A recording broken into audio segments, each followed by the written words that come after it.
Causerie nocturne sur la musique du présent. Bon, et bonsoir à tous. Merci de votre présence. Je vais représenter un peu le principe des causeries et puis les petits changements qui se sont faits depuis l'année dernière. Alors nous, quand on a imaginé ça il y a 2 ans, on l'a imaginé comme un espace de pensée critique des pratiques musicales et artistiques. Pour un peu avoir un espace collectif dans lequel on pouvait réfléchir avec un invité. Donc c'est la saison numéro 3 et donc c'est la première causerie de cette saison. Donc on a le grand plaisir d'accueillir Nicolas Fries, qui est compositeur. Le principe de la soirée, dès que vous avez envie de prendre la parole, de poser une question, une remarque, quelque chose, vous levez la main et on vous fera. C'est juste pour qu'on vous fasse passer le micro parce que c'est enregistré et après retransmis sur un site qui s'appelle l'Insatiable. Après on boit un verre pour ceux qui veulent, un petit verre qui sera offert par le B2 du CNSM avec Raphaël qu'on remercie. Donc pour cette année, l'équipe des causeries a un peu changé puisque Georges a fini le conservatoire et donc j'ai le grand plaisir d'avoir avec moi Maël et puis il y a aussi Violaine et Valentin qui va arriver, qui nous ont aidés à préparer. Donc cette équipe des causeries est ouverte à toutes les bonnes volontés, les envies de découvrir tout un tas de choses. Donc n'hésitez pas à vous faire connaître si vous avez envie de rejoindre, de venir avec nous préparer ces événements-là. Et je laisse Maël présenter notre invité. Merci. Bonjour Nicolas Fries. Alors vous êtes compositeur. Sur votre site, c'est précisé compositeur de musique contemporaine. Pourtant, vous allez travailler dans des endroits où la musique contemporaine s'aventure pas souvent, comme les hôpitaux, les usines, comme celle de PSA Saint-Ouen, les prisons, comme la maison d'art et de femmes de Fleury-Mérogis. Vous avez créé votre propre association, les musiques de la boulangère, en partie pour autoproduire certaines de vos travaux. Vous écrivez aussi des articles, peut-être qu'on en citera quelques-uns, on peut les lire sur votre site, et aussi des livres, par exemple Le sens de la peine, qui est un essai politique sur les prisons et ce qui s'y passe. Est-ce que vous voulez bien vous faire votre propre autoportrait musical, et si vous en êtes d'accord, aussi votre autoportrait politique, parce qu'aux causeries ça nous intéresse, les liens entre la musique, l'art et la politique. Alors je préviens que je ne connaissais pas les questions avant, donc je suis dans une certaine difficulté. Et donc, alors me présenter musicalement, effectivement, quand je suis sorti du conservatoire, c'était à l'époque de la rue de Madrid, je me suis interrogé tout de suite sur ce que c'était que cette profession de compositeur, ça veut dire quoi composer ? Et j'ai tout de suite pris une direction qui consistait à précisément inventer ce métier, parce que la façon dont on me le présentait me paraissait pas conforme à mes envies ou à mes idées politiques. Là, pour le coup, on en reparlera. Et donc, j'ai imaginé tout de suite travailler. Donc, j'avais été fortement influencé surtout par un professeur qui s'appelait Pierre Schaeffer. Et puis, je sortais aussi d'une bourse où j'avais travaillé avec John Cage. Et donc, du coup, c'était quand même 2 personnes dont il est difficile de se défaire en 5 minutes. Et donc, j'avais tout de suite décidé de remettre 3 choses en cause. Les lieux où on fait de la musique. Alors, quand je dis les remettre en cause, c'est pas les remettre en cause. Ils sont là où ils sont et ils sont très bien et tant mieux qu'ils existent. Mais je me disais qu'il fallait que j'aille ailleurs. Donc je n'avais pas envie forcément d'aller me produire dans les endroits qui étaient faits pour la musique. Et je préférais aussi m'interroger sur des questions acoustiques, sur des questions d'architecture, sur des questions d'histoire des lieux, sur des questions géographiques. Et ça me permettait aussi, du coup, de m'interroger sur la diffusion musicale, c'est-à-dire où est-ce qu'on place l'orchestre, où est-ce qu'on place l'instrument, où on place le public. Et donc, ça remettait en cause totalement la question de la scénographie. Si vous allez jouer, si vous allez faire une œuvre dans une salle, vous ne posez pas beaucoup de questions scénographiques. Hein. Vous savez déjà où vous allez vous mettre et vous savez où sera le public.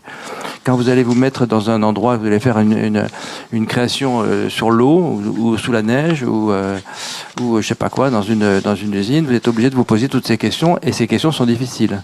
Vous êtes obligé de faire des études, vous êtes obligé de faire des expériences, vous êtes obligé de chercher, et surtout vous vous placez tout de suite dans la question de l'auditeur. Vous posez presque la question de l'auditeur avant de vous poser la question de l'émission. Vous posez la question de la réception. Et vous vous dites comment il va être installé. Est-ce qu'ils vont être tous égaux? Est-ce qu'ils vont tous entendre la même chose? Ou est-ce qu'il y en a qui seront sacrifiés, comme dans beaucoup de salles de musique? Comment je pratique le rapport à la musique? À quelle distance ils vont être? Et comment je joue avec l'architecture, avec les lieux, etc. Donc ça, c'était ma petite révolution. C'était quand même il y a beaucoup d'années, parce qu'aujourd'hui, tout ce que je dis là est banal. Mais c'était il y a très longtemps, malheureusement. Et donc, la première travail, c'était sur les lieux. Le deuxième travail, c'était évidemment sur les objets sonores. Ça, c'était lié directement aux deux personnes que j'ai citées avant. C'est-à-dire continuer d'écrire pour l'orchestre, pour les instruments traditionnels ou électriques, pas beaucoup, un peu. Mais surtout, essayer de transformer la musique concrète en musique vivante. Parce que, en fait, le studio m'intéressait. J'avais fait beaucoup de travail électroacoustique, mais il y avait quelque chose qui me gênait là-dedans, c'était le travail solitaire.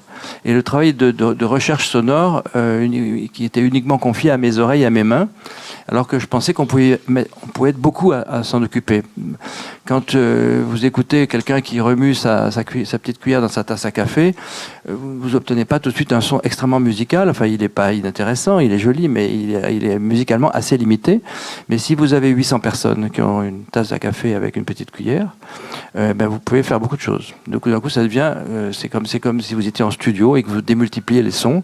Donc vous avez du coup un travail de matière, de densité, même de spatialisation du son. Et si en plus vous multipliez ces objets, donc j'ai commencé à faire de la musique concrète, vivante, on va dire. Donc à écrire pour des objets sonores. J'ai fait la même étude qu'a fait Pierre Schaeffer sur l'étude aux objets. Simplement, au lieu de la faire dans un studio avec des magnétophones ou des tours de disques à l'époque, je la faisais avec un très grand nombre de gens. Donc j'ai fait des choses sur la peau avec 200 personnes, j'ai fait des chœurs d'enfants avec 1000 personnes pour essayer de travailler sur les sons vocaux à des très grandes quantités. Alors évidemment, ça réglait plusieurs problèmes de faire ça. Ça réglait le problème de pouvoir travailler sur les sons de façon vivante et en me rapprochant justement de cette question de la scénographie. Et puis, naturellement, évidemment, ça m'obligeait à m'intéresser aux gens et à faire un travail de formation, un travail de rencontre avec des gens et à mélanger des non-professionnels avec des professionnels. Parce que j'ai jamais fait de pièce avec que des non-professionnels, j'ai toujours mis des professionnels dans le coup.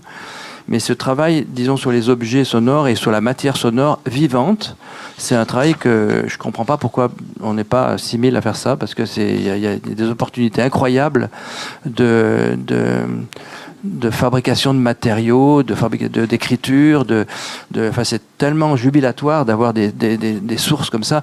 Je veux dire que combien de compositeurs attendent d'avoir un jour un orchestre symphonique à leur disposition, alors qu'ils ont le peuple à leur disposition, quoi. Dire que alors qu'on a le monde à notre disposition. Et alors évidemment, pour avoir un orchestre, il faut avoir un certain âge, il faut avoir des moyens, il faut avoir des relations, il faut avoir des commandes.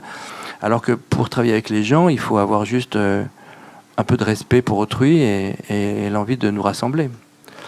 Et puis alors la troisième direction, c'était... Après, je vous laisse poser des questions parce que si je parle tout seul, c'est pas drôle. La troisième direction, c'était effectivement les gens. Donc il y a les lieux, il y a les objets, enfin il y a la matière, il y a les sources, et puis il y a les gens.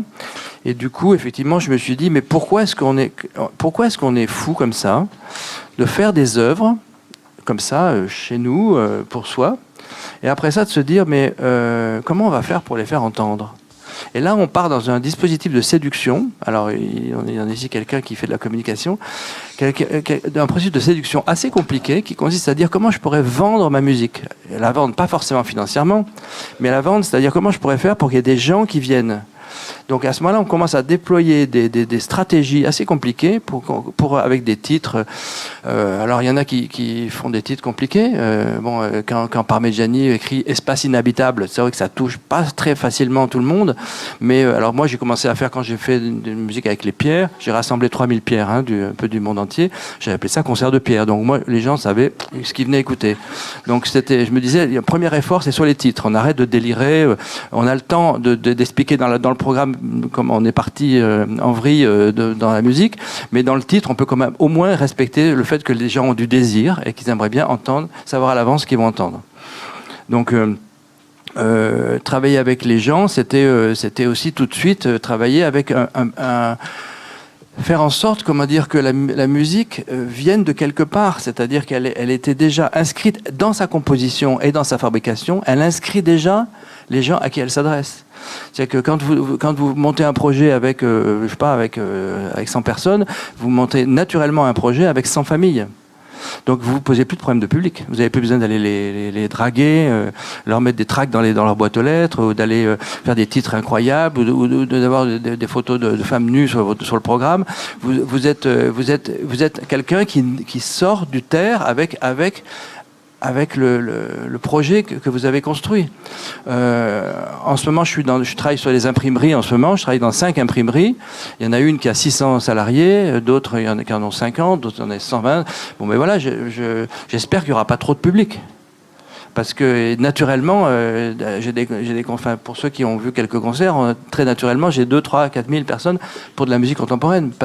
D'abord parce que c'est gratuit, c'est une chose auquel je tiens beaucoup, parce que je suis subventionné, donc vous avez déjà tous payé, il n'y a pas de raison que vous repayiez 2 fois. Donc, puisque vous avez payé, je considère que les concerts doivent être gratuits. Et ensuite, donc la gratuité, ça aide quand même beaucoup à une spontanéité d'y aller. En particulier avec des amis, à faire en sorte que ça devienne un moment de société et non plus une démarche culturelle.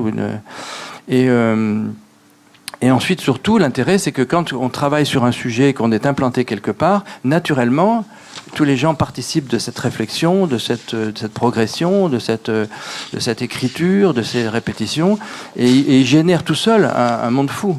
Moi, j'ai fait plusieurs créations à Cuba, et j'avais peur parce qu'ils avaient absolument pas de moyens pour fabriquer des affiches, pour faire des tracts, pour faire je sais pas quoi. Et je travaillais déjà avec beaucoup de monde, et je leur disais, mais comment on va faire pour qu'il y ait du monde? Et ils m'ont dit, mais ne t'occupe pas de ça. Ne t'occupe pas de ça. Donc je dis bon d'accord, je m'en occupe pas. Mais en fait, il y a une espèce de société comme ça qui vit tellement en société. C'est des gens qui sont tellement ensemble. Et c'est des gens qui ont inventé le réseau social et non pas les réseaux sociaux. Les réseaux sociaux, on ne se connaît pas. On se parle comme ça. C'est pas du tout social. Le réseau social, c'est quand vous êtes dans un village et que vous travaillez pendant 1 an avec des gens. Là, vous êtes dans un réseau social. On n'est pas dans des réseaux sociaux. Et c'est-à-dire on a des vrais rapports avec des gens avec qui on mange, avec qui on dort, avec qui on réfléchit sur le monde, avec qui on fabrique de la musique. Et du coup, le jour du concert à Cuba, on s'est retrouvé avec un vrai problème de gestion de 6-7 000 personnes qui venaient naturellement écouter quelque chose dont ils avaient tous entendu parler sans aucune encre se soit posée sur aucun papier. Ça fait rêver, quoi. Ça fait rêver. On se dit, mais comment on est arrivé là, nous, aujourd'hui, à se demander comment on va faire pour fourguer nos affaires à des gens qui en ont rien à faire et qui sont noyés d'affaires à fourguer. Donc, c'est quand même hallucinant de pas réfléchir à ça en amont. Donc voilà, c'était mes 3... Merci. Alors, est-ce que vous pourriez nous en dire un peu plus sur les modes d'intervention et les dispositifs de création? Je suppose qu'il y en a autant que de pièces, mais un peu qu'est-ce que vous cherchez, quel rapport vous cherchez avec les protagonistes du projet, qu'est-ce que ça change dans votre rapport à ce qu'on appelle l'interprète, et un peu quelle matière sonore vous allez chercher, comment vous l'intégrez dans votre processus de création, et aussi avec un peu plus de recul, peut-être quelle configuration sociale et politique cela fait émerger. Alors, il y a une grande évolution hein, dans ces millions d'années là où je travaille. c'est que je faisais pas du tout les mêmes choses avant que maintenant. Avant, je travaillais beaucoup sur la résistance, par exemple, j'ai fait j'ai fait des chœurs d'enfants en très grande quantité. J'ai fait une chose à Créteil avec 1000 enfants, une chose au Palais des Sports de Lille avec 800 enfants, à Orléans avec je sais pas combien, il y en avait encore 900. Et parce que j'avais envie de me battre pour que on arrête d'écrire des choses pour enfants. Et que les enfants, quand ils sont en très très très grand nombre, ça fait vraiment très peur. Et et je trouve ça, enfin bon, j'ai dû avoir une enfance douloureuse, je sais pas, mais en tout cas j'avais un truc à régler avec ça. Et je me disais, les enfants sont quand même un peu pris en otage, c'est qu'ils décident pas de pas grand chose. D'ailleurs, il y a pas longtemps, il y a un lycéen qui me disait, on a des rapports avec 3 types d'adultes. C'est soit les parents à la maison, donc là on sait qu'on fait que ce qu'on peut. À l'école, il y a les profs, on fait absolument que ce qu'on peut, et dans la rue, il y a la police, et on fait encore moins ce qu'on peut. Donc ils avaient l'impression finalement, moi je n'ai pas de marge de manœuvre. Et l'enfant, il est aussi effectivement dans cette situation que c'est pas lui qui décide à quelle heure il se couche, c'est pas lui qui décide où il se couche, c'est pas lui qui décide qu'est-ce qu'il mange, à quelle heure il mange, qu'est-ce qu'il doit faire, comment il parle, etc. Et tout ça, c'est mis en balance avec une affection qu'on lui apporte. Donc il y a une espèce de chantage affectif sur son comportement. Donc voilà, donc je me disais, il faut que je règle ce problème. Donc je travaillais avec beaucoup d'enfants, je les mettais sur un immense gradin, donc il y en avait 1000. Et après, je m'amusais à ouvrir les doigts tout doucement pour qu'ils se mettent à chuchoter tous ensemble, et on fermait les doigts et ils s'arrêtent d'un coup. Et déjà, on n'arrive pas à faire arrêter 3 enfants de parler dans la vie quotidienne, mais quand vous arrivez à en arrêter 1000 en faisant juste ça, eh ben, vous avez tous les poils, et après vous vous dites, bon là, il y a la musique à commencer. C'est-à-dire que quand on commence à gérer des silences comme ça avec des très très grands groupes et à moduler comme ça des fréquences vocales, à fabriquer des sonorités avec la voix, etc., sur des quantités comme ça, évidemment, bon, d'abord, vous réglez votre problème personnel parce que vous êtes en train d'être... C'est un manifeste pour l'enfance, quoi. Et puis ensuite, vous découvrez qu'il y a là-dedans un travail avec les gens qui fait vraiment partie de la musique. La musique ne peut pas se passer des gens et les gens ne peuvent pas se passer de la musique. Donc ça, c'était mes premiers travaux. Après, j'ai commencé à m'intéresser très vite au monde du travail parce que j'ai enregistré toute l'usine Renault de Billancourt, les 16 000 postes de travail, de l'île Seguin, de Saint-Cloud et de Boulogne. Et là, c'était un travail un peu différent parce que j'ai commencé par faire une mémoire sonore du lieu, donc je m'intéressais au son. Ça a permis de faire une création électroacoustique, mais je ne voulais pas faire ça, justement. Le CE me disait, on voudrait qu'un compositeur vienne, enregistre tous les sons et fasse une œuvre électroacoustique.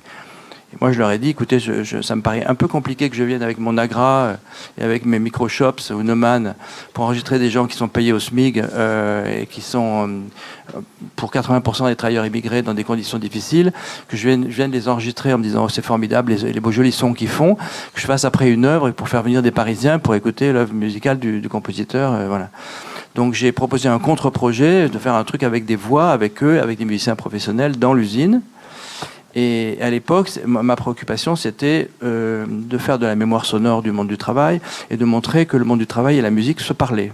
C'est-à-dire que la musique s'intéressait au monde du travail et que le monde du travail s'intéressait à la musique, ce qui m'a permis de faire un travail au niveau culturel avec ces personnes qui pour beaucoup, ne parlaient pas français, qui a été assez fort et qui m'a beaucoup aidé, même musicalement.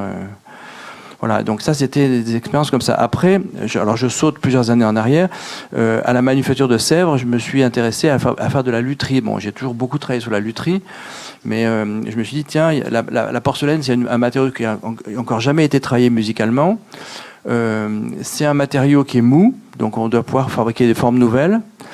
Et on peut imaginer fabriquer des sonorités nouvelles. Donc j'ai mis... Alors là, le processus, c'était faire travailler les artisans d'art sur des formes que je dessinais. Et on a fabriqué 800 objets en porcelaine, 800 objets sonores, 800 instruments, avec 3 catégories. Une catégorie, ça consistait en fait à détourner leur production, c'est-à-dire à faire des cloches avec les assiettes, les vases, les anses de théière, etc. La deuxième chose, c'était d'inventer des instruments existants en porcelaine. J'ai fabriqué un hautbois, j'ai fabriqué des gonds, beaucoup d'instruments de percussion. Et puis la troisième, encore plus intéressante, c'est de profiter qu'on a un matériau qui est souple, enfin pendant un certain temps avant la cuisson, pour fabriquer des instruments qui n'existent pas. Donc j'ai inventé des volutophones, des suicidophones, plein de choses qui faisaient des choses formidables. Et donc là, la collaboration avec les gens, c'est une collaboration sur leur technicité. C'est entrer dans un lieu qui fabrique par exemple de la porcelaine, mais ça aurait pu être dans le verre, dans le bois, dans le métal, et leur proposer d'entrer dans une démarche d'invention musicale, mais eux avec leur savoir-faire, leurs compétences. Voilà. Sinon, après, dans d'autres lieux, par exemple aux Archives nationales à Pierrefitte, où je suis resté pendant 2 ans, j'ai une démarche complètement différente. Et ça, c'est ma tendance maintenant. C'est pour ça que je voulais arriver vite là-dessus. C'est d'arriver dans un lieu en leur promettant que je n'ai pas de projet. C'est-à-dire que je ne suis pas là pour les instrumentaliser, je ne suis pas là pour venir faire un truc à tout prix. Je suis là pour les entendre, pour les sentir, et je leur garantis que la musique naîtra de ce lieu. Elle sera ascendante, elle ne sera pas descendante. Je ne viens pas poser quelque chose que j'ai préparé dans mon coin et dont ils n'ont rien à faire, ou peut-être à faire, mais en tout cas, je voudrais que ça naisse de leur existence. Donc je suis arrivé aux archives, j'ai fait 150 entretiens avec les salariés, les agents, les conservateurs, les chargés de doc, pour essayer de sentir leur travail, et puis pour essayer de réfléchir sur la notion d'archives, sur la question du passé, parce que j'avais un archéologue qui me disait que le passé n'existait pas, donc je trouvais ça intéressant. Il y a Michelet qui dit que si, au contraire, il faut raviver les morts, etc. Bon, il y avait tout d'un coup des réflexions philosophiques énormes qui me tombaient dessus. Donc je me suis rapproché, je me suis créé un petit comité de pilotage d'universitaires pour réfléchir sur ces questions. Et puis, à force de travailler là-bas, de lire Derrida, qui parle du mal d'archives, enfin, bref, de tout ça, eh ben, j'ai senti ce qu'il fallait que je fasse, et j'ai créé une œuvre dans le lieu, avec à peu près 200 interprètes, mais c'était une œuvre en 6 mouvements, avec quelques agents qui ont participé, et puis avec beaucoup de professionnels, et puis quelques autres. Et donc là la création musicale, l'objectif, donc c'est pour répondre à la question plus directement, ça consiste en fait à dire, je viens quelque part dans un lieu qui existe, qui a une pratique, qui n'est pas forcément d'ailleurs réfléchi toujours. Hein. C'est comme si ici au conservatoire, tout était politiquement réfléchi. Alors peut-être. Mais en tout cas, souvent les choses obéissent à des règles, structurelles. C'est-à-dire qu'il y a des fonctions, et ces fonctions ne sont pas forcément réfléchies, mais elles produisent de la structure, et elles produisent des rapports humains. Elles amènent à de la production. Et quand un artiste arrive là-dedans et dit, bon, maintenant je voudrais vous tous vous entendre, et je vais vous renvoyer ce que vous dites, parce que je prenais des extraits des entretiens, et je les affichais dans les archives. Je faisais le long des plaintes, par exemple, ou je faisais des sous-cadres, des cadres, où je faisais des bons. Et du coup, les gens disaient, mais c'est nous qui disons tout ça. Je dis oui. Alors, d'abord, ils découvraient qu'ils étaient tous philosophes.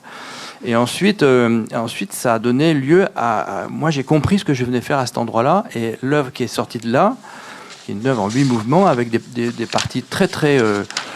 très musique contemporaine. Il y avait une pièce pour théorbe, clarinette basse et ténor.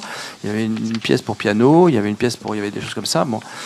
Et elle est directement liée à ces 2 ans de résidence où j'ai pu dire pourquoi j'avais écrit cette pièce et que je n'aurais jamais su écrire si je n'avais pas entendu ces 150 personnes. Évidemment, à ce genre de choses, évidemment, tout le monde de l'archive est venu écouter ce concert pour voir qu'est-ce que l'archive pouvait générer comme réflexion et du coup comme traduction musicale ou traduction artistique. En ce moment, je suis dans des imprimeries et j'assiste à des rotatives qui impriment des journaux, tous nos journaux quotidiens à des vitesses faramineuses. Une rotative, c'est un truc qui fait 80 mètres de long, qui a une bobine d'un côté et qui a un journal plié, adressé, sous plastique, à l'autre bout. Le Monde, par exemple, vous voyez le nombre de pages qu'il y a dans le Monde, il en sort 18 à la seconde. C'est-à-dire qu'il y a encore un journaliste qui peut écrire un article à 11h du soir, qui l'envoie, qui est mis en page, et à 5h du matin, Le Monde est dans les kiosques.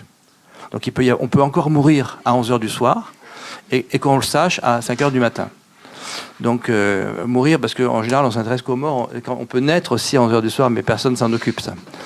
Donc, maintenant, ce que je fais, c'est que, effectivement, je choisis un lieu dans lequel je vais me perdre pendant 6 mois, 1 an, 2 ans, 3 ans, et dont j'essaye de comprendre l'existence, et ce qui m'intéresse, c'est de faire une création à partir de là. Alors, moi, si vous êtes d'accord, j'aimerais bien citer un de vos textes que j'ai trouvé sur le site, qui pose la question un peu de comment naissent les œuvres d'art et quelle est la place de l'artiste dans la société. Donc, c'est un texte qui s'appelle « Qui fait l'offre culturelle ?» Je vais lire le début. Qui fait l'offre culturelle? Est-ce vraiment l'artiste? Ne serait-ce pas autant, sinon davantage, les lieux qu'il travaille, les sujets qu'il aborde, les contextes qu'il prétend déchiffrer, les villes qu'il habite, les idées qui l'encerclent, les désirs qui l'entourent, l'histoire contemporaine, les habitants qu'il associe, les outils qui lui sont confiés, les conditions de production? Oui, la cité, les gens, les architectures, les métiers, les luttes sociales, les inventions, la consommation, les espaces ou les lieux participent de la même manière des œuvres, composent aux côtés des artistes, les forgent, les influencent, les dirigent, leur font commande, les nourrissent. Voilà, ça rejoint ce que vous nous disiez. C'est pour donner un peu aussi envie d'aller voir sur le site. Il y a plein de textes téléchargeables. Et à partir de là, moi, j'ai une question que j'aimerais vous poser. Ces lieux que vous investissez, dans lesquels vous restez longtemps, où vous cherchez des interactions d'une certaine nature avec les gens, c'est des lieux où il y a aussi parfois beaucoup de souffrance au travail, où il y a des hiérarchies, où comment est-ce que vous interagissez avec cette souffrance éventuelle, et ces hiérarchies que vous pouvez voir et avec lesquelles vous devez bien composer, j'imagine? Oui, on est en plein dedans. Là, en ce moment, il y a un plan social dans les imprimeries où je suis qui est assez drastique. D'ailleurs, chaque fois que j'étais dans un endroit, il y a toujours des plans sociaux qui arrivent. J'espère que c'est pas à cause de moi, mais quand même, l'usine Renault a quand même fini par fermer juste après moi, et l'usine PSA dans laquelle j'étais il y a 3 ans, elle a fermé juste après. Donc, je pense pas que ça soit lié, hein, mais. Et donc, oui, on se cogne toutes ces questions, mais c'est des vraies questions. C'est des vraies questions. Il y a des gens qui sont là-dedans. Vous parlez de souffrance, mais il n'y a pas que de la souffrance. Je fais un journal qui s'appelle Travail avec un S et qui explique comment est-ce que la subjectivité, la sensibilité, l'intelligence se déploient dans le travail. Dans tout travail, dans n'importe quel travail, il y a un engagement de la personne à travailler. Et elle engage son corps, elle engage son esprit, elle engage sa sensibilité, etc. Et elle met sa subjectivité en route. Et quand vous comparez 2 personnes qui font le même travail, elles ne le font pas de la même façon. Ça veut donc bien dire qu'elles se l'approprient, qu'elles l'inventent. Et donc moi, je m'intéresse à cette partie-là du travail. Je m'intéresse à la partie intelligente du travail, la partie sensible, la partie sensorielle, intime. Et j'essaie de la mettre en valeur. Donc évidemment, je contourne les questions de conflit, parce que d'abord, il y a des gens pour s'en occuper, et puis si je commence à m'occuper de ça, je suis très vite perdu, parce que moi, ce qui m'intéresse, c'est la part culturelle du travail, c'est la part sensible du travail. Et les gens voient très vite aussi, en me rencontrant, qu'il y a une possibilité pour eux d'échapper à une lecture exclusivement... conditions de production. Je donnais un exemple. Quand j'étais chez PSA, je faisais des entretiens avec les salariés, et quand je demande à quelqu'un qu'est-ce que tu fais, il dit je travaille chez Peugeot. Je dis mais c'est pas ce que je t'ai demandé. Je demande ce que tu fais. Il me dit je suis à l'emboutissage. Je dis mais c'est pas ce que je t'ai demandé non plus. Je demande qu'est-ce que tu fais. Et là il dit je suis à la presse et on fait des portières. Je dis mais ça c'est la production. Mais qu'est-ce que tu fais toi? Toi tu vas pas me dire que c'est pas toi tu n'es pas la pièce, tu n'es pas la portière. Qu'est-ce que tu fais? Et là, la question est sans réponse. C'est-à-dire qu'en fait, il ne sait pas dire ce qu'il fait. Et finalement, c'est la question la plus importante. Donc du coup, en faisant des entretiens avec eux, ils commencent à me raconter qu'est-ce qu'ils engagent, comment ils arrivent le matin, qu'est-ce qu'ils engagent de leur corps, de leur réflexion, comment ils convoquent des références, comment ils interprètent des situations, comment est-ce qu'ils contournent des blocages, comment ils essaient d'aller un peu plus vite pour gagner du temps parce que ça permet des pauses, ou au contraire, comment ils vont plus lentement. Il y a une femme de ménage qui me disait, moi j'avance très lentement parce que je suis comme les montagnards, quand je m'arrête, j'arrive plus à repartir. Et d'autres gens qui disent, moi je travaille très vite parce que ce qui m'intéresse c'est d'avoir des sas, de pouvoir me reposer. Donc toutes ces techniques là, tous ces contournements, je les trouve passionnantes parce que c'est de la chair humaine, des gens qui réfléchissent et qui pensent à ce qu'ils font. Et du coup, voilà, je déploie ça. Et donc les ouvriers à PSA me disaient, d'abord quand l'entretien est terminé, ils disent c'est déjà fini. Ils avaient encore des choses à dire parce que l'employeur ne sait pas ce que fait le salarié. L'employeur il voit la production. mais il ne sait pas par où c'est passé. C'est comme un compositeur qui ne vient pas aux répétitions. Il entend la musique finie et il ne sait pas que l'interprète en a bavé pendant 1 mois et demi pour faire son truc injouable. Et donc du coup il dit c'est bien, vous y êtes arrivé, puis il dit non, enfin c'était pas parfait. Oui, d'accord. Et puis sauf que s'il était venu à chaque répétition, il aurait vu l'enjeu, il aurait vu les combats sur la compréhension musicale, sur l'instrument, les combats sur l'acoustique, les combats sur le travail ensemble, sur la synchronisation, sur l'écoute. Et en fait, prendre conscience de tout ça, c'est aussi mettre en valeur le travail invisible. Dans un travail, il y a le travail prescrit et le travail réel. Le prescrit, c'est ce qu'on vous demande de faire. Le réel, c'est ce que vous faites pour le faire. C'est-à-dire 100 fois plus que ce qu'on voit, que le résultat. Ce qu'on appelle le travail invisible. Et moi, je trouve ça important que les artistes s'intéressent mettent en valeur le travail invisible, les choses invisibles. Pas seulement que le travail, mais on est là pour rendre visibles des choses invisibles. Alors, les rendre visibles en les transformant, en les traduisant, en les interprétant, Et du coup, ils me disent souvent, est-ce qu'on pourra refaire un entretien? Parce qu'ils se disent des choses à eux-mêmes, qu'après, il y en a beaucoup qui m'ont dit, je suis rentré le soir à la maison, et alors, moi, je parle jamais de mon boulot, où je parle que des emmerdes, et j'ai parlé je viens de dire un mot que j'aurais préféré pas, qu'il soit pas sur Internet, mais bon, tant pis, j'aimerais bien que... J'en ai parlé le soir en rentrant à la maison et je me rends compte que je me suis mis à parler de moi, ce dont je ne parle jamais à la maison. Je rentre de l'usine, je parle de comment ça s'est passé, je parle des ennuis, je parle du patron, je parle de la production, je parle de ma fatigue, mais je n'ai pas parlé de mon corps et de ma réflexion et de ma sensibilité. Et du coup, je me rappelle d'une femme que j'avais croisée dans l'usine et qui me disait moi aussi je veux faire un entretien, il paraît que c'est vachement bien. Alors qu'il n'y a que qui parlait en fait. Et je leur dis oui, c'est vachement bien, ça c'est sûr, parce que vous êtes en train d'alimenter une réflexion sur le rapport à l'objet, le rapport au geste, le rapport à l'histoire du geste, et en fait vous êtes des interprètes. Et moi je fais le parallèle complet, je suis content de le faire ici encore plus, entre l'interprète musicien et l'ouvrier à l'usine, ou le chauffeur de taxi, ou le boulanger, je sais pas.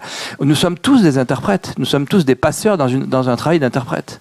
On a un cahier des charges, une prescription, une partition, et on doit en faire quelque chose qui n'est plus visuel, qui n'est même plus technique. On doit arriver à dire, non pas les notes, mais ce que les notes disent de musique. Si on disait que les notes, ça donnerait ce que donnent vos enfants, si vous en avez, au conservatoire. C'est-à-dire, ils jouent les notes les unes après les autres. Donc ça ne fait pas de musique. Et notre difficulté, c'est de faire en sorte que les notes, donc qu'on n'entende pas les notes, qu'on entende la musique. Ça, c'est un travail qui s'appelle l'interprétation. Et eh bien, toute personne à son travail fait ce travail d'interprétation. Donc, pour moi, la proximité entre la musique et le monde du travail, elle est naturelle. Et c'est un travail politique, là, pour le coup. Enfin, pour moi, je le ressens comme ça.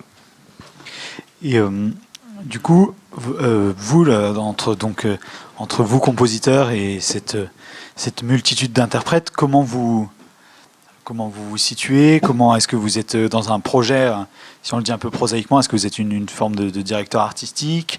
Est-ce que vous signez vos pièces? Est-ce que pour vous c'est une œuvre collective? Comment, quelle organisation collective ça met en place, etc. Comment vous placez dans le processus de production d'une œuvre? Ah non, moi j'écris tout, donc je suis pas du tout je fais pas d'improvisation, je fais pas, de temps en temps il y a quelques réservoirs, il y a un petit peu d'aléatoire, mais assez rare. J'écris tout, donc je signe, oui, je suis compositeur, je signe, mais je signe la partition et je signe le travail de répétition et je signe le concert. Mais j'ai une autre particularité dont je ne vais pas trop parler parce qu'elle pourrait générer une conversation qui pourrait durer 3 heures, c'est que je fais en sorte que ma musique ne reste pas. C'est-à-dire que je ne fais pas de disques, je m'arrange pour qu'elle ne soit pas sur Internet, je m'arrange pour n'avoir aucun rapport d'argent avec le public, je ne vends rien. Donc, et je cherche à disparaître en fait. Enfin, je cherche à disparaître parce que je veux apparaître. C'est-à-dire je suis mortel et je ne vise pas l'immortalité, je vise ma présence. Et là où je suis, il y aura de la musique, là où je ne suis pas, il faudrait qu'il y ait quelqu'un d'autre. Je n'ai pas de raison d'être là où je ne suis pas. Je n'ai pas la prétention d'être là où je ne suis pas.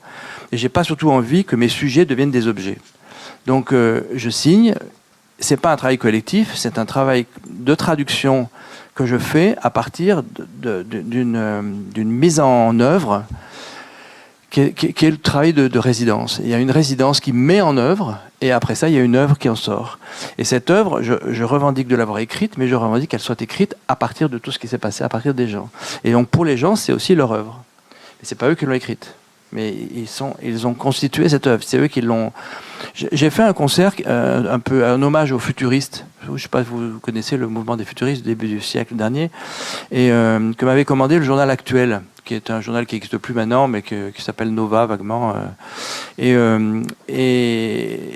l'idée, je ne sais pas si vous vous rappelez, il y a des compositeurs, enfin oui, vous vous rappelez pas parce que vous n'étiez pas né, moi non plus, mais il y a des compositeurs pendant la Révolution russe qui étaient debout sur les toits des usines et qui faisaient passer des avions, des trains, des voitures, et qui faisaient de la musique avec les bruits des transports. Et donc Actuel s'était dit, est-ce qu'on ne pourrait pas refaire ça? Et donc il m'avait commandé une pièce avec les trains, et j'ai fait un concert de locomotive à la gare de Lyon, avec 12 locomotives, et puis qui apparaissaient au loin, puis qui se rapprochaient, et j'avais sonorisé les essuie-glaces, le tacro, enfin les portes qui se ferment, les compresseurs, enfin tout. C'est un concert de bruit, quoi. C'était un concert en hommage aux futuristes. Et les cheminots, quand on a travaillé pendant 2 mois avec les cheminots dans les dépôts, parce que moi je connaissais pas bien les locomotives, hein, je fréquente plutôt les wagons, et du coup on est rentré dans les locomotives, ils m'ont fait entendre tous les sons, donc ils étaient hyper heureux de me faire entendre leurs sons, et ils m'ont tous dit, enfin il y a un compositeur qui écrit pour le train. Et donc, je me suis dit, pourquoi ce enfin? C'est comme si eux, ils étaient rentrés dans le train 30 ans avant. On appelle ça le train, hein, c'est la profession. Ils étaient rentrés là-dedans et ils n'avaient jamais rencontré un artiste de leur vie. Et ils disaient, enfin, voilà, il y a un musicien, alors on va lui faire entendre tous les trucs qu'on peut faire. Alors il me faisait marcher tous les trucs de la locomotive. Moi, je prenais des notes et je regardais, je voyais comment on pouvait dessiner ces sons, comment on pouvait les appeler, les maîtriser en intensité, en timbre, en densité, en durée surtout. Et puis après, j'ai composé pour tout ça. Et puis il y avait un professionnel avec un conducteur dans chaque wagon, dans chaque locomotive. Donc le musicien voyait mes gestes. Il traduisait, parce qu'évidemment, j'ai pas pu transformer les conducteurs en interprètes. Donc eux, ils faisaient marcher la machine et les musiciens donnaient les consignes en fonction du geste et tout ça. Bon. Mais en fait, la réaction, c'était enfin. Et donc moi, je trouve ça fantastique. Enfin, là, je trouve que je trouve ma place. Quand je vois la jubilation de ces gens à avoir enfin fait bouger des trains pour une œuvre et non pas pour se déplacer bêtement d'un point à un autre, enfin c'est pas bêtement parce que c'est leur fonction et ils sont heureux de le faire. Mais du coup j'ai appris plein de mots. Enfin c'est merveilleux là, l'univers du train. Puis c'est des vraies vocations, c'est des gens qui sont père en fils, c'est comme la poste. Hein. C'est des gens, on y va de père en fils. C'est pas des gens qui vont là-dedans pour trouver du boulot. Ils vont pas chercher un salaire. Ils vont dans le train. Ils vont conduire des trains. C'est des métiers. C'est des vrais métiers. C'est pas des emplois. Personne ne cherche un emploi. Vous cherchez pas d'emploi. Vous cherchez un métier. Le gouvernement veut créer des emplois, mais c'est une peine nulle. Personne ne veut un emploi. Oui. Et puis ici, on se prépare on est préparé à s'intégrer dans le monde musical classique, qui est quand même très loin de ce que vous décrivez vous, du monde de l'usine. Et ceux d'entre nous qui viennent d'un milieu de travailleurs ou d'ouvriers, le fait d'être ici, c'est plus un échappatoire qu'autre chose. C'est plus en sortir en fait. Et vous, qu'est-ce qui vous a c'est quoi les ressorts intimes et politiques qui vous a conduit vers ces lieux? Moi c'est simple, je suis subventionné par le ministère de la Culture, par des régions, par des départements. Donc cet argent il n'est pas à moi, cet argent il est aux gens. Et il faut que je le rende. Il faut que je le rende. Il m'est confié pour qu'il soit transformé en bien intellectuel et culturel. Et ce bien, il faut que je le rende, il faut que je le ramène là où il vient. Donc, mais effectivement, pour reparler un peu de vous interprètes, je suppose qu'il n'y a pas que des interprètes ici, mais il y a peut-être des compositeurs. Pour reparler de vous, je remarque que les interprètes sont très friands de suivre mon travail et je reçois beaucoup de demandes d'interprètes qui disent, et c'est quand la prochaine création, tu n'aurais pas besoin d'une harpe, d'un clavecin, d'un basson, parce qu'ils ont envie effectivement de jouer dans ce contexte et de se dire, tiens, je joue devant des gens qui m'écoutent différemment, qui écoutent, qui sont... Il y a là une situation de concert avec de la musique contemporaine écrite qui renverse complètement le rapport qu'on a à la musique. La musique est plus comment dire, elle est plus donnée à entendre comme une espèce de fait accompli. Elle est donnée à entendre comme un travail en cours, comme quelque chose qui vient de quelque part et qui va nous emmener encore ailleurs. Et ça n'empêche pas que c'est une œuvre finie et qui pourrait très bien figurer dans un répertoire et être reproduite et tout ça. Moi, je trouve que c'est vrai que les interprètes ont l'impression qu'ils se sont sortis de leur famille paysanne, ouvrière ou tertiaire et qu'ils ont accédé à un métier comme ça un peu immatériel qui consiste à transformer, à ne faire plus que des moments de plaisir. Mais s'ils regardent de près ces moments de plaisir, en tout cas s'ils les voient sur la durée, moi je fréquente pas mal de musiciens d'orchestre par exemple, être musicien d'orchestre pendant longtemps dans sa vie, c'est pas la meilleure destination d'un interprète qui a envie d'être interprète, quoi. Je crois qu'on a tous envie d'être un peu soliste, ou d'avoir une partie pour soi, ou d'être dans un quatuor, ou d'être dans un quintet, ou d'être dans une foule, ou d'être dans un endroit fort, où il y a des gens qui sont là déjà depuis longtemps et qui vous attendent, qui écoutent vos sons comme s'ils les découvraient pour la première fois, ou il y a là une excitation de vie, quoi. On fait société.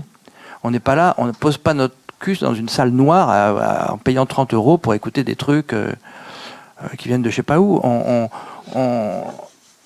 C'est pas une psychanalyse, quoi. Souvent les gens qui vont au concert, ils vont faire une psychanalyse. Ils vont se mettre dans le noir, ils payent. Et puis, ils attendent que ça se passe. Mais, moi, je caricature un peu, mais moi, je trouve ça bien qu'on soit actif, quoi. Actif, ça veut dire aussi changer de place. Par exemple, souvent, moi, dans mes concerts, je fais des déambulations, que les gens entendent une chose à un endroit, puis après, ils se déplacent.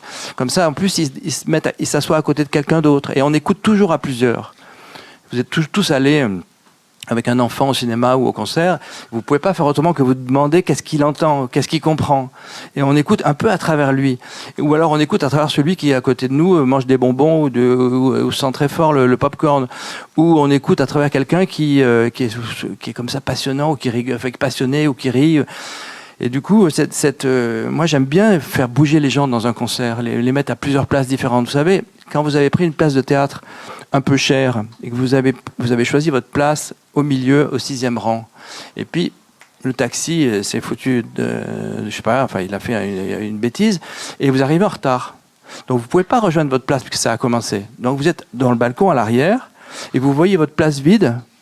Et vous vous dites, ça c'est vraiment casse-pied. Bon, et puis vous voyez la salle là-bas, la scène, et puis avec vos yeux, vous faites juste ça, vous voyez toute la scène, vous voyez pas trop les personnages de près, vous entendez les instruments un peu de loin.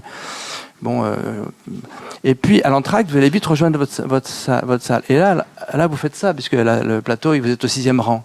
Donc vous avez déjà plus le même rapport. Vous voyez les visages, vous entendez les instruments de près, vous entendez les grains des instruments. Et bien cette expérience-là, il faut la vivre. Il n'y a pas de raison d'écouter un concert de la même place. Moi j'aime bien quand les gens se déplacent dans la musique se déplace dans les gens. Il faut faire des concerts où les mouvements... Moi j'aimerais bien qu'on aille au restaurant, manger l'entrée quelque part, après on sort, on va manger le plat de résistance ailleurs et on va manger le dessert ailleurs.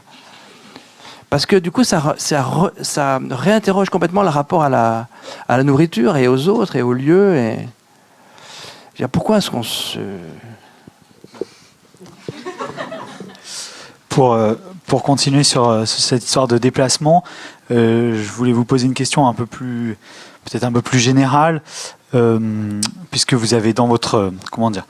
dans le fait de défaire les hiérarchies entre le travail artistique et le travailleur tel qu'on l'entend et la dimension culturelle du travailleur, vous avez dit l'action, enfin je sais pas si c'est l'action politique, mais le politique se niche ici dans mon travail. Je voulais vous poser un peu une question plus large sur un peu quel lien pour vous faites entre art et politique. quels sont les points de rencontre dans votre travail, mais aussi quels sont les différentiels. Vous avez dit tout à l'heure, il y a eu des plans sociaux après que je sois parti, donc il y a des temporalités différentes entre le temps des luttes et à la fois les temporalités de la création. Et pour autant, en tout cas ici, on cherche quels sont les points de rencontre. Donc comment vous situez dans tout ça? En fait, quand on arrive quelque part, on est toujours un parasite. Et quand j'étais à l'hôpital de La Fontaine à Saint-Denis pendant 1 an, j'étais toujours en trop. Il faut que ça roule, il faut que ça avance, il faut que les gens arrivent horizontal, il faut qu'ils repartent vertical. Hein. Et bon, il y a quelques personnes qui repartent pas, mais en gros, l'hôpital, c'est incroyable ce que ça répare. Moi, j'ai vu arriver des gens dans des états absolument catastrophiques qui repartaient en gambadant. Moi, je trouve ça génial, la médecine. Enfin, c'est vraiment... On n'a pas fait mieux... Et donc, du coup, c'est quand même cette mutation des corps. Enfin, c'est ce qu'on apprend là-dedans. C'est quelque chose qui, à mon avis, enfin, inspire beaucoup l'art et inspire beaucoup la réflexion. Et du coup, j'ai perdu la question. Et donc, c'était. Oui. Et donc, du coup, pour moi, le premier travail politique, c'est d'amener l'art auprès des gens. Et de l'amener non pas seulement en termes de diffusion, c'est-à-dire en termes de démocratisation, mais en termes de démocratie. C'est-à-dire la démocratisation, il y a des gens qui s'en occupent, ça ne me concerne pas.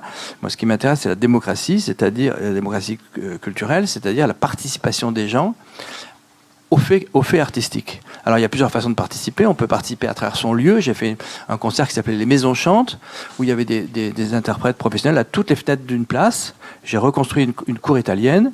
Et ça a transformé très radicalement l'écoute musicale. Si vous faites une partition pour 30 chanteurs, qui ne sont pas un chœur, qui sont 30 solistes, donc qui chantent des choses différentes, et vous les mettez sur une scène, et vous faites écouter ça à des gens, pour eux, c'est le maximum, c'est le must de la musique contemporaine, quoi. On ne comprend rien du tout le monde chante des choses différentes, et on n'arrive à rien à décoder, et on est au fond de son fauteuil en disant « qu'est-ce que je suis en train d'entendre ?» C'est un chaos total. Et puis vous les mettez aux fenêtres des maisons, au premier étage, deuxième, troisième, dans la chambre du petit, dans la cuisine de Madame Machin. Et là, vous entendez la musique, vous avez la partition qui est déployée dans l'espace, et vous entendez très nettement la soprane au 4e étage, qui fait quelque chose qui a un peu à voir avec le rez-de-chaussée, qui répond, ou qui fait un contre-champ, ou qui fait une sorte d'hésitation rythmique, etc., qui répond. Et tout d'un coup, vous avez une lecture immédiate d'une partition extrêmement complexe, qui se décomplexe, à tous les sens du terme, parce qu'elle est dans l'espace, et qu'elle se déploie dans l'espace, elle devient lisible. Et du coup, vous comprenez pourquoi chacun fait ça, et quand ils font tous des trucs différents, et même tous ensemble, ça devient presque comme une fête. C'est une cour italienne, quoi. Ça devient jubilatoire. C'est une partition qui se déplie dans l'espace et du coup qui devient compréhensible. Donc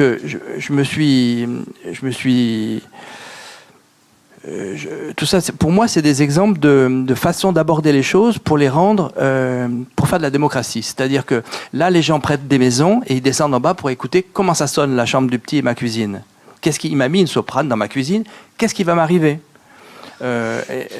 Oui, parce qu'en plus, il ne faut pas qu'elle touche à tout et qu'elle commence à se faire des cafés et à ouvrir un frigidaire. Parce qu'ils confient quand même leur maison, les gens. Vous donneriez vos maisons comme ça pour qu'il y ait des gens qui viennent chez vous s'installer avec des micros c'est pas évident. Donc c'est aussi un travail d'approche, de compréhension. C'est vraiment de la participation. Après, il y a les gens qui participent réellement comme interprètes. Après, il y a les gens qui aident techniquement. Après, il y a des gens qui apportent des compétences en termes de graphisme, d'art plastique, de scénographie, de je sais pas quoi. Et tout ça, c'est un creuset démocratique qui fait que le concert est un moment de société collective.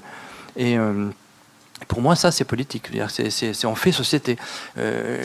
Quand les gens sortent de chez eux et se retrouvent quelque part pour quelque chose, on est dans une manif. Le concert, ça devrait être une manif, en fait. C'est une manif. Alors c'est une manif où on n'est pas en train on casse pas les banques à ce moment-là, tout à fait. C'est pas l'objet.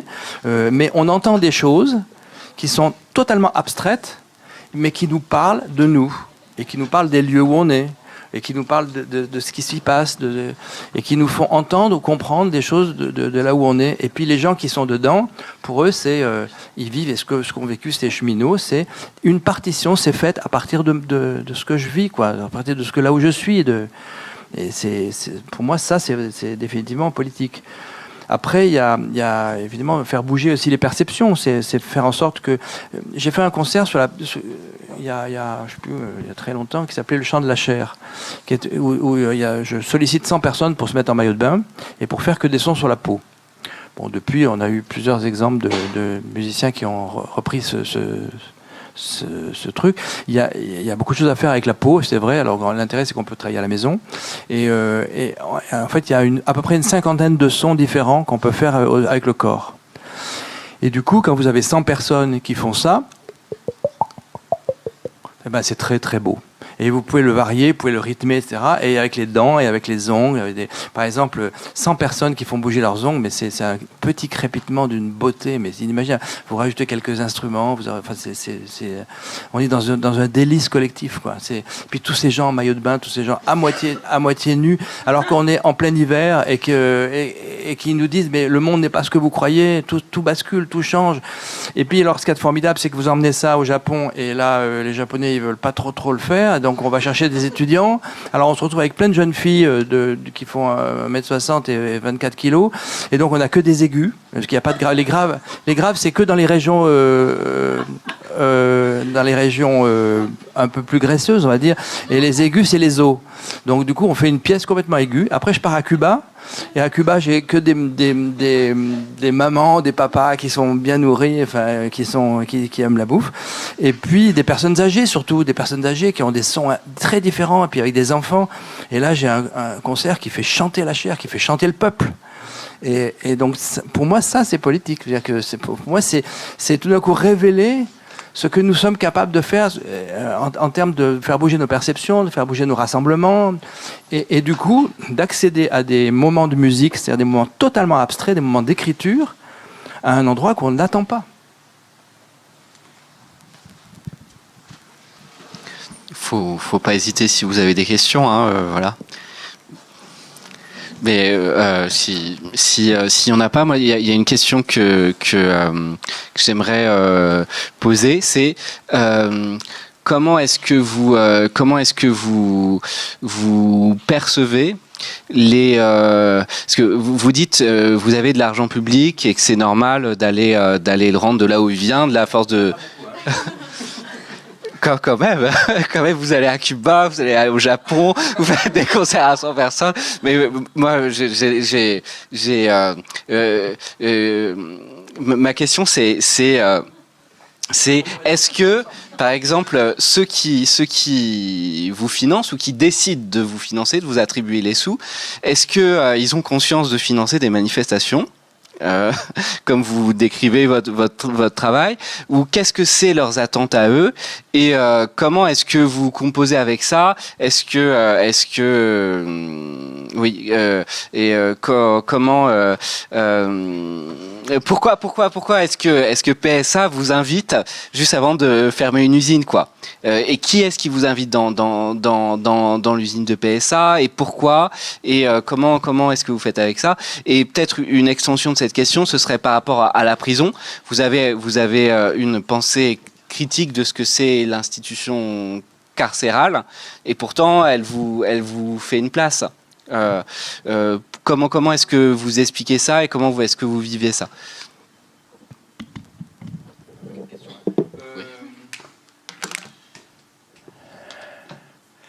Alors, il y a deux qui m'invitent. Il y a deux choses. Il y a un phénomène d'âge là. Encore que c'est pas sûr. C'est pas sûr en fait. Aujourd'hui, il y a des gens qui m'appellent et qui me proposent de faire quelque chose sans me demander quoi. Donc ça, c'est un privilège formidable, parce qu'ils se disent, lui, il va trouver qu'est-ce qu'il faut faire. Et en tout cas, ça m'intéresse qu'ils nous disent qu'est-ce qu'on pourrait faire. Au lieu de me dire, on a envie que vous écriviez pour ça et pour ça, on me dit, venez, et on devrait pouvoir faire quelque chose ensemble. Ils ont compris que je partais du terrain.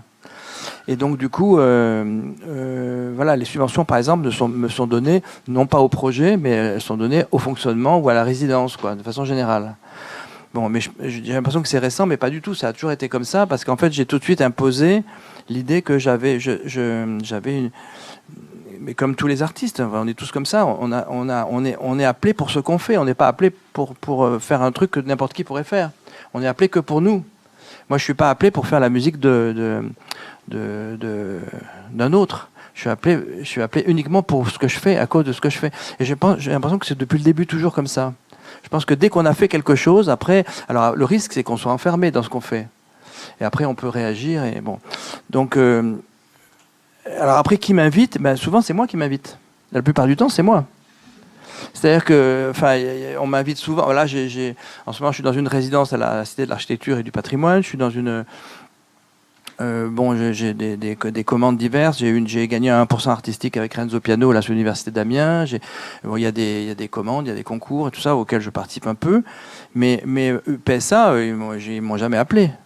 Je suis allé voir le directeur de l'usine, en passant par le maire de Saint-Denis, parce que c'est difficile d'avoir un directeur d'usine. Donc je suis allé voir le maire en disant vous avez une usine dans votre ville qui est une usine très particulière. Est-ce que vous pouvez me faire rencontrer le directeur? Ils se connaissent forcément. Les maires connaissent tous les directeurs il m'a introduit. J'ai dit au directeur voilà, c'est pas possible que vous continuiez. Alors à l'époque, elle devait pas fermer. Hein.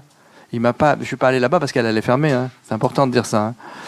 Eux, ils savaient, je crois, depuis 2012 que, en tout cas, l'usine d'Aulnay allait fermer. Aulnay, oui, mais pas Saint-Ouen. Ouais. Non, pas Saint-Ouen.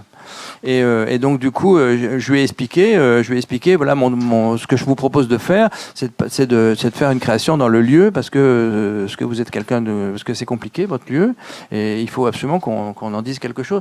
Et puis il s'est laissé faire. Mais je vais vous donner un exemple d'un truc complètement fou et on a une responsabilité en tant qu'artiste qui est incroyable. On a des possibilités de faire bouger des lignes de façon absolument phénoménale. C'est incroyable le pouvoir symbolique qu'on a, le pouvoir métaphorique qu'on a, sans avoir rien à faire. Pour une fête de la musique, pour la première fête de la musique en 82, j'ai eu envie de faire une chose avec les pompiers. J'avais découvert que le pain est en la et que le pont est en ré. Et donc j'avais envie de faire une pièce qui s'appelait du pain sous les ponts. Bon.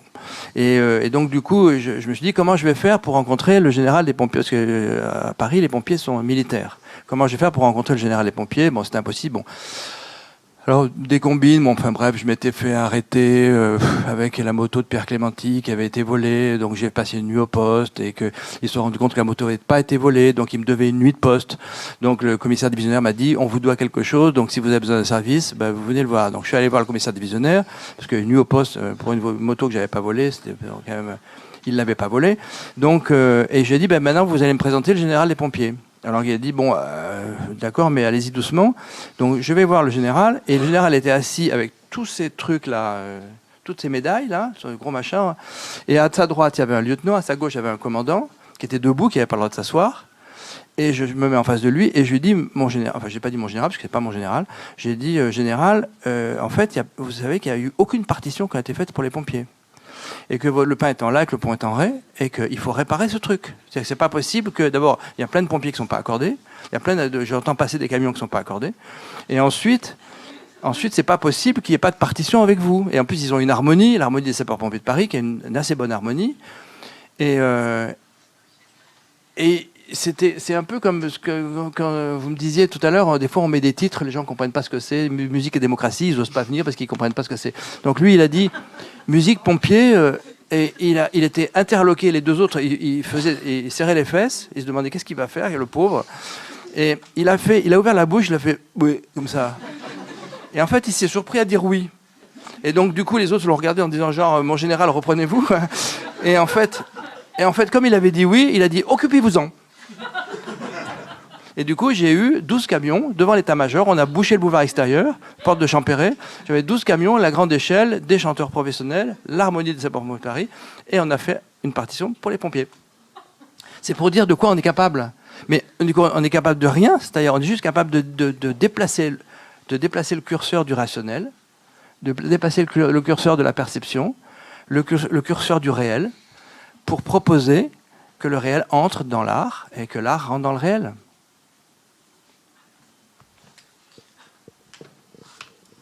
Des questions ? Ouais, c'est ça. Attends, faut que je te fasse passer celui-ci, je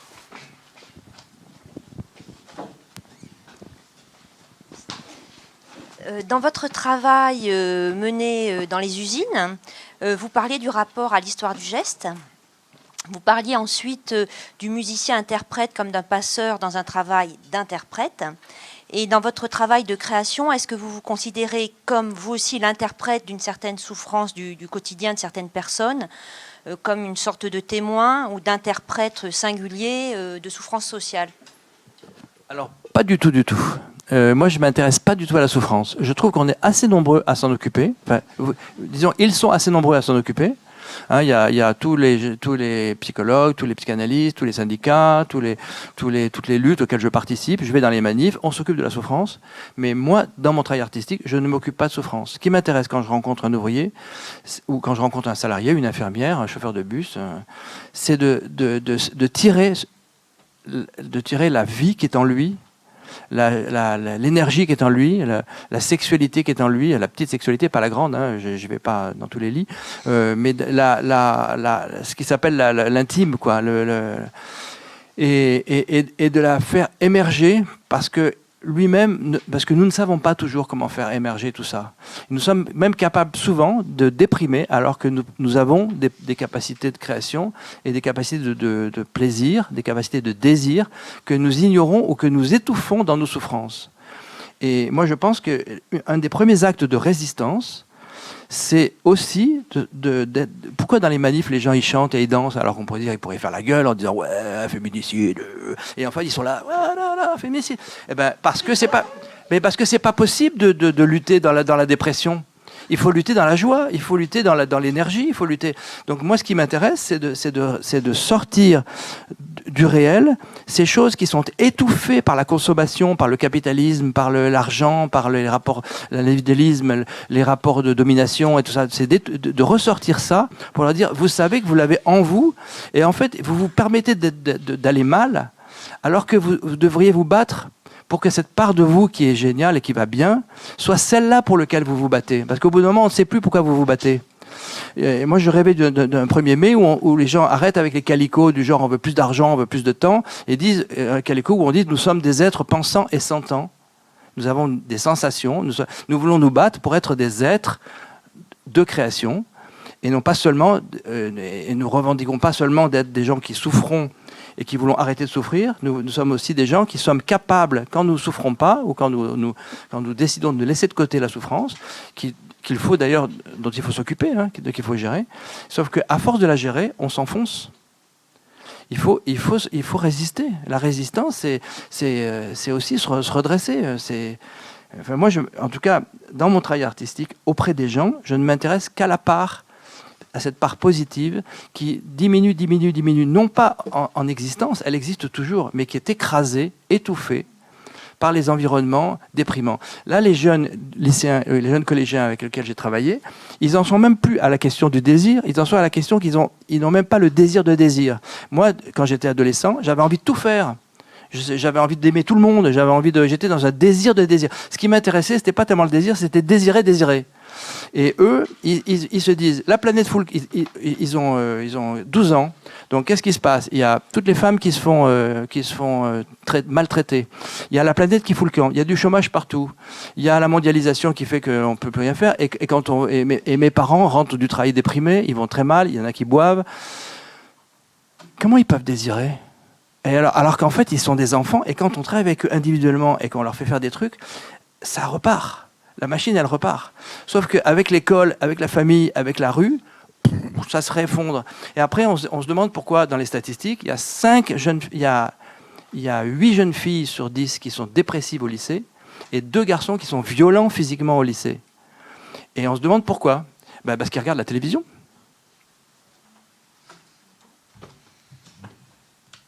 Et ils sont dans un monde anxiogène, au lieu de se dire qu'ils pourraient être dans un monde de création, c'est-à-dire envoyer foutre tout ce qui ne va pas, mais avec l'énergie du désir et de la vie, et non pas l'effondrement d'une fatalité auquel on ne peut pas...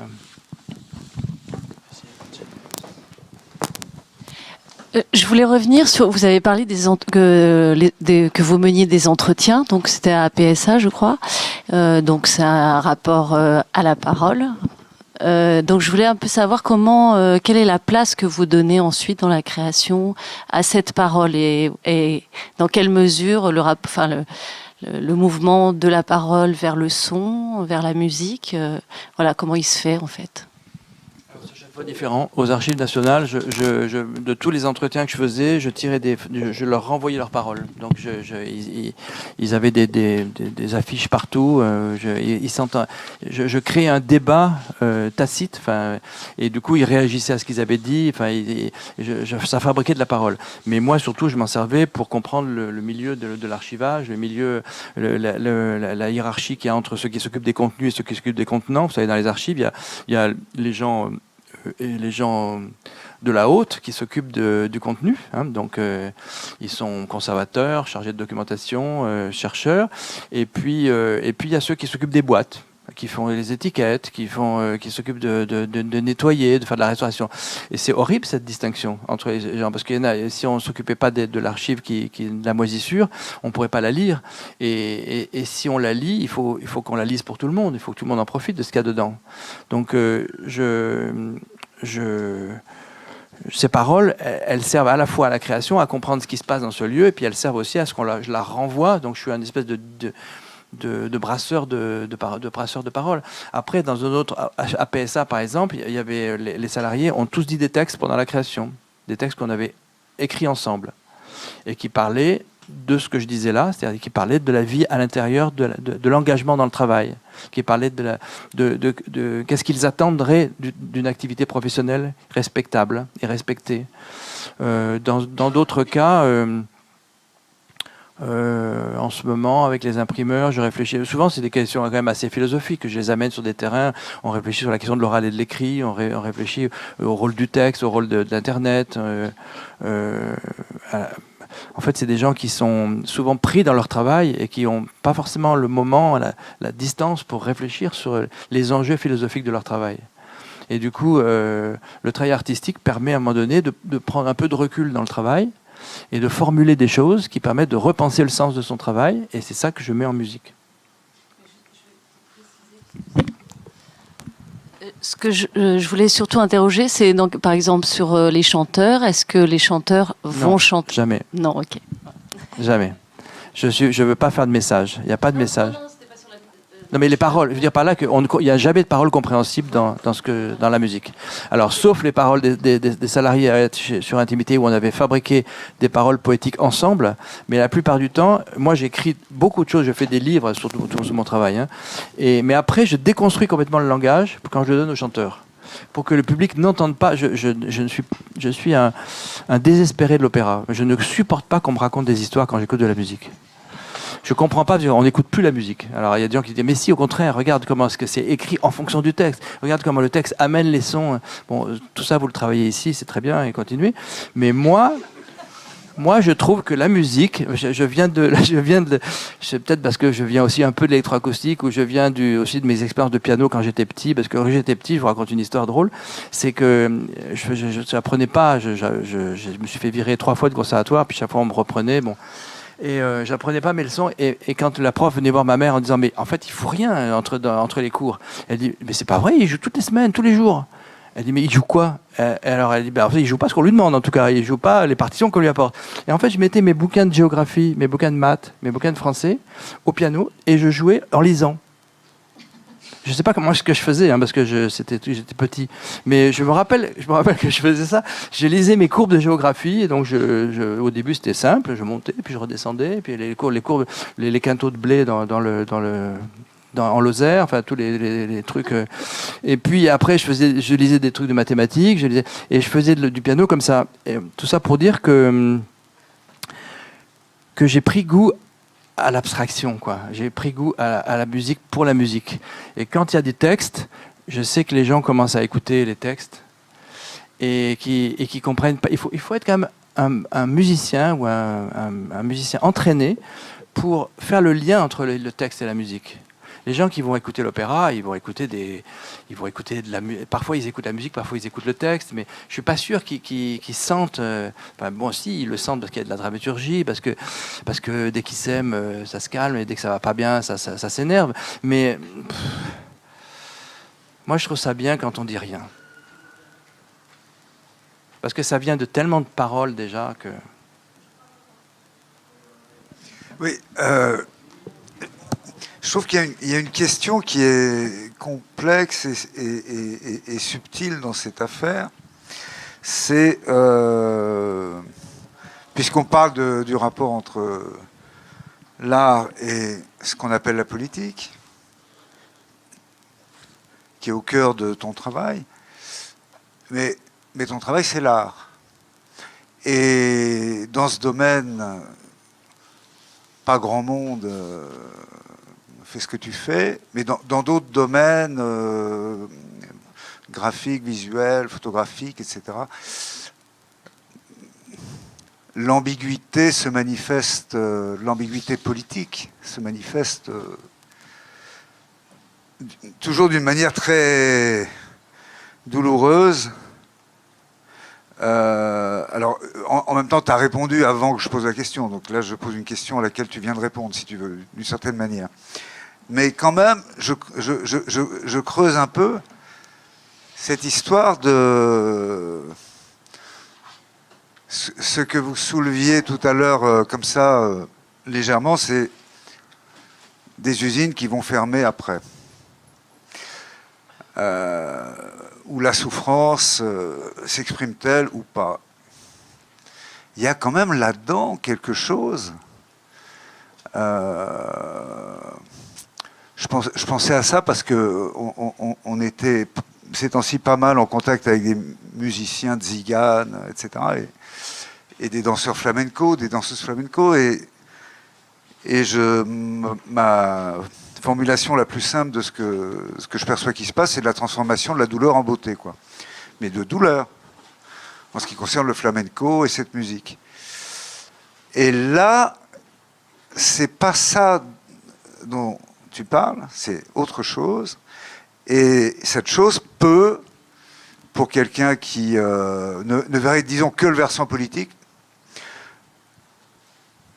souvent, pas dans ton cas, je veux dire dans le cas de cet endroit où les artistes travaillent, dans cet interstice où les artistes fichent leur action, peut souvent sembler comme aussi capable de générer de l'alibi.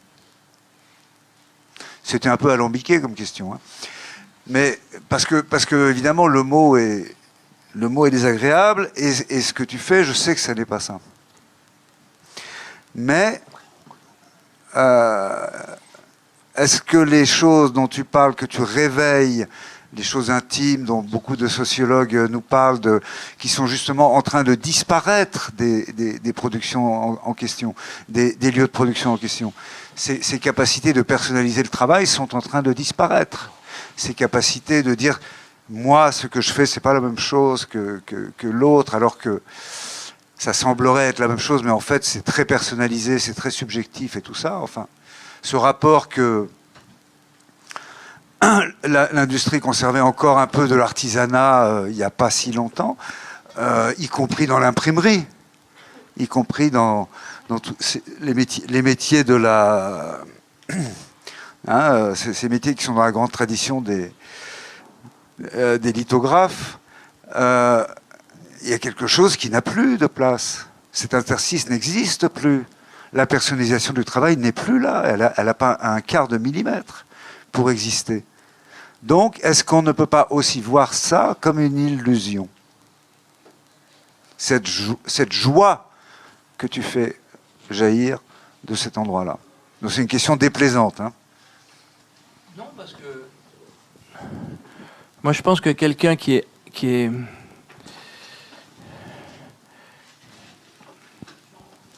Quand j'étais petit, je vais encore parler de ça, je pense que ça n'a pas dû se passer très bien. Et mes parents m'ont rapporté que un jour, je leur ai dit, un jour, vous verrez, je serai heureux, vous serez tous bien emmerdés. Donc j'avais senti que la société avait compris que pour qu'on ne se batte pas, qu'on ne résiste pas, et qu'on soit soumis et qu'on soit subordonné, il fallait qu'on ressente cette subordination comme fatale. Il fallait qu'on soit malheureux. Quelqu'un de malheureux, c'est quelqu'un qui ne peut pas se battre. Et donc, du coup, mon travail, ce n'est pas du tout un alibi, c'est un travail non pas de réveil, parce que je ne suis pas un assistant social, mais c'est un travail de réveiller ce qui se réveille, c'est-à-dire de révéler le réveil, ou en tout cas de donner une place artistique, une partition au réveil. C'est ça que je fais. Donc les gens qui sortent de là, là, en tout cas, c'est difficile pour moi d'en parler, parce que c'est pas à moi d'en parler, mais les ouvriers là, de PSA, après le concert, ça a chialé, et ils se sont dit, mais finalement, voilà, je suis en train de passer, je suis passé à côté de moi. Et maintenant, je sais qu'il faut que je m'occupe de moi. Mais c'est le cas de toutes les luttes. Quelqu'un qui se bat pas, c'est quelqu'un qui s'effondre. Et quelqu'un qui commence à se battre, c'est quelqu'un qui a une idée que quelque chose pourrait advenir. On ne peut pas se battre en sachant que rien... il y a des gens qui, dans des situations effroyables, dans les camps, se sont battus alors qu'ils savaient très bien que ça finirait mal. Mais parce qu'ils étaient illuminés, parce qu'ils étaient militants, parce qu'ils ne pouvaient pas faire autrement, parce que une sorte de résistance, de la survie. Mais la plupart du temps, quelqu'un qui se bat, c'est quelqu'un qui croit quand même que quelque chose peut changer. Et donc, quand il y croit, c'est parce que quelque chose s'est déclenché qui lui permet de voir au plus loin, d'avoir une utopie.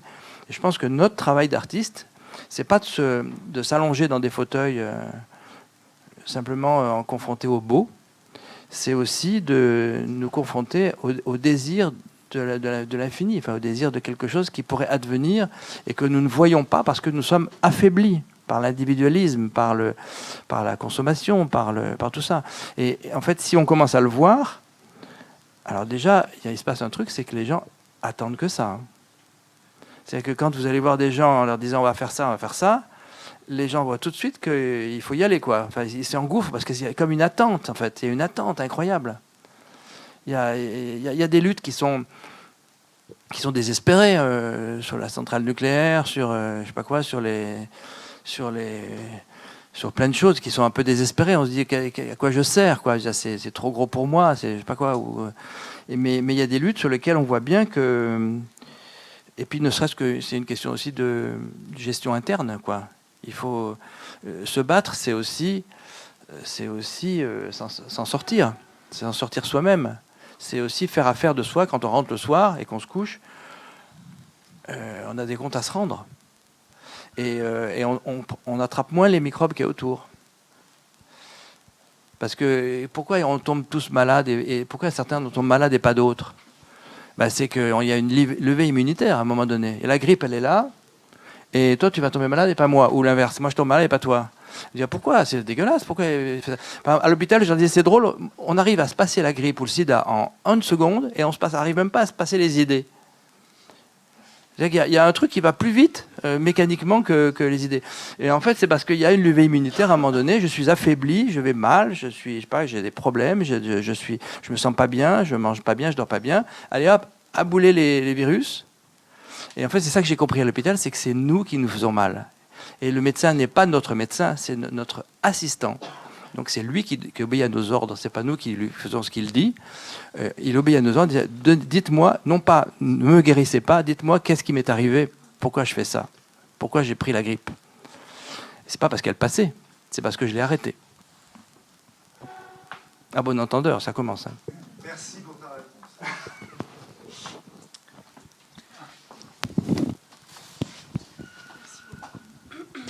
Bonsoir. Merci. J'ai une question par rapport à... En fait, vous avez parlé de 2 choses à 2 moments différents et j'ai l'impression qu'elles... Enfin, en tout cas, dans ma conception et dans le travail que je fais ici, dans la matière que j'étudie, ça entre un peu en contradiction, donc je me demandais ce que vous en pensiez. À la fois, vous avez dit à un moment, j'écris des partitions, je signe, etc. Et à un autre moment, vous avez dit, je disparais pour mieux réapparaître, la musique ne se fait pas quand je ne suis pas là, donc j'imagine qu'il n'y a pas de volonté de transmettre. Du coup, je me pose la question de la transmission par rapport à la partition. S'il n'y a pas d'idée de transmission, dans ces cas-là, pourquoi écrire une partition ? S'il n'y a pas d'idée de transmission, mais que vous écrivez une partition, que faire de ces partitions ? Est-ce que vous les brûlez ? Enfin, c'est bête, mais qu'est-ce que vous en faites, finalement ? Est-ce que vous exportez un peu votre travail ? C'est-à-dire, oui, je pense, parce que vous avez dit, il y a eu les Japonaises, il y a eu les Cubains, donc j'imagine que parfois, certaines pièces, vous les emportez avec vous, mais vous êtes toujours là. Donc ça veut dire que ça ne se fait jamais sans votre présence. Voilà, et après, si vous pouvez juste, rien à voir, mais parce que, c'était dans le titre, mais moi, ça m'intéresse, votre expérience en milieu carcéral, si vous pouviez en dire un mot. Voilà. Merci. Alors, la partition, j'écris des partitions parce qu'il faut bien jouer, il faut jouer une musique il faut jouer une musique qui soit prévisible. Donc, j'écris une partition parce qu'il faut jouer ce qui est écrit. Donc, on la donne aux interprètes et on la travaille, on la répète, on la comprend, voilà. Et comme je suis vivant, j'en profite pour diminuer le travail de nomenclature. Parce que si la partition devait partir auprès de gens qui ne me connaissent pas, il faut que j'écrive tout, les explications de signes. Vous connaissez les nomenclatures des partitions. C'est un casse-tête. Parfois, il y a des partitions de musique contemporaine où il y a 40 pages de nomenclature et 6 pages à jouer, quoi. Parce qu'il y a des écritures tellement complexes qu'il faut... Bon. Donc là, moi, j'ai beaucoup d'économies là-dessus parce que comme je suis présent en répétition, j'explique pourquoi j'ai écrit ça comme ça, comment les petits... Et puis, je compense parfois les graphismes qui sont un peu réduits par des commentaires. Mais par contre, effectivement, la partition, après, elle n'est pas redonnée. Alors, j'ai quelques pièces que je redonne. J'ai une pièce pour baryton et piano, par exemple, que j'ai donnée avec Noël Lee et François Leroux, que j'ai redonnée 3-4 fois. J'ai cette partition sur le chant de la chair que j'ai donnée dans 6-7 pays parce qu'elle me plaît, quoi, de tous ces gens en maillot de bain, ça me plaît. Et puis, et donc, je l'ai donnée en Hongrie, je l'ai donnée à Marseille, je l'ai donnée à Montbéliard, je l'ai donnée à Paris. Bon, voilà, et j'espère la donner à Liège parce que j'ai découvert ces gens à Liège qui se tutoient tous, qui s'embrassent tous. Et je me dis, c'est fait pour eux, ça. Et un peu comme les Québécois. Et donc, à part les partitions qui sont faites pour tourner, les partitions sont quand même souvent liées à des lieux. C'est inrejouable. C'est quand même tellement lié à des scénographies, à des histoires, à des interprètes précis. C'est extrêmement compliqué de redonner une pièce qui a été créée pendant 2 ans dans un contexte de résidence très élaboré avec une scénographie et puis surtout des gens précis, etc. C'est très compliqué. Donc en général, elles sont données 1 fois, 2 fois, 6 fois. Enfin, genre, je fais des séries et après, la partition elle n'existe plus. Alors qu'est-ce qu'elle va devenir? Je vous le dis pas parce que effectivement, il y aura un feu de la Saint-Jean, je pense. Mais il n'y a pas que les partitions, il y a aussi les bandes, il y a tout ça, il y a toutes les... Voilà. Mais parce que je trouve ça bien l'idée de disparaître. Je trouve que ça... Alors, j'en fais pas une théorie pour les autres, hein, j'espère que vous ne disparaîtrez pas, mais je trouve ça bien qu'il y en ait un aujourd'hui, en 2020, qui fasse comme les musiciens au Moyen-Âge, parce que c'était courant à l'époque de mourir. Hein. Et donc... non, mais c'est vrai, aujourd'hui, on a tous peur de ça, mais dire, si on n'est pas trop religieux, c'est simple, la mort. Hein. Et donc, du coup, c'est normal de partir et de laisser sa place. Et moi, je trouve ça intéressant qu'il y en ait un qui s'y colle physiquement, et non pas dans la théorie, de partir. Parce que du coup, je vois que ça énerve tout le monde. Donc du coup, c'est que ça pose une vraie question. On me dit, mais t'es égoïste, pourquoi tu veux des parties, pourquoi t'as pas fait d'enfants, pourquoi tu fais pas des partitions, pourquoi tu vends pas tes disques? Je dis, mais foutez-moi la paix avec foutez-moi avec la paix avec la reproduction. Je produis, je reproduis pas. Je transmets dans ma vie quotidienne. Là, on est en train de se transmettre. Vous me posez des questions qui amènent des réponses que je n'avais pas prévues. Donc, on se transmet, on est à 2. Et après, ça sera à la place d'un autre. Je n'ai pas de raison d'être partout. Alors, sinon, la prison, c'est un colloque de 3 jours. Hein. Donc, c'est compliqué. Que vous dire ?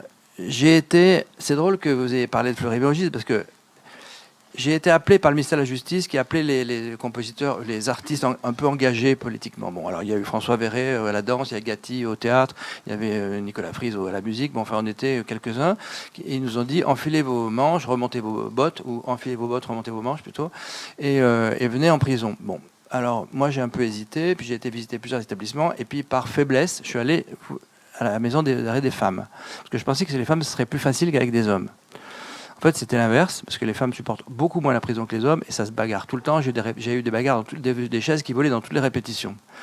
Ça a été une horreur. Bon, mais j'ai réussi à faire une création avec des musiciens extérieurs, des femmes qui venaient pour répéter avec nous, et on a fait une création qui s'est très bien passée.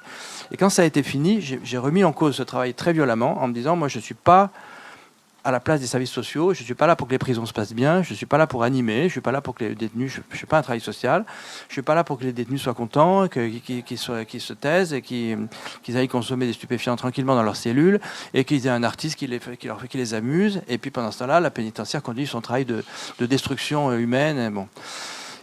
Destruction humaine, j'entends pas forcément des détenus, je parle aussi des victimes, parce que quand on condamne un détenu à une perpétuité ou qu'on le condamne à la prison, en gros, on fait un pied de nez à la victime. Ça veut dire qu'on ne s'occupe pas de lui, ça veut dire qu'il va récidiver.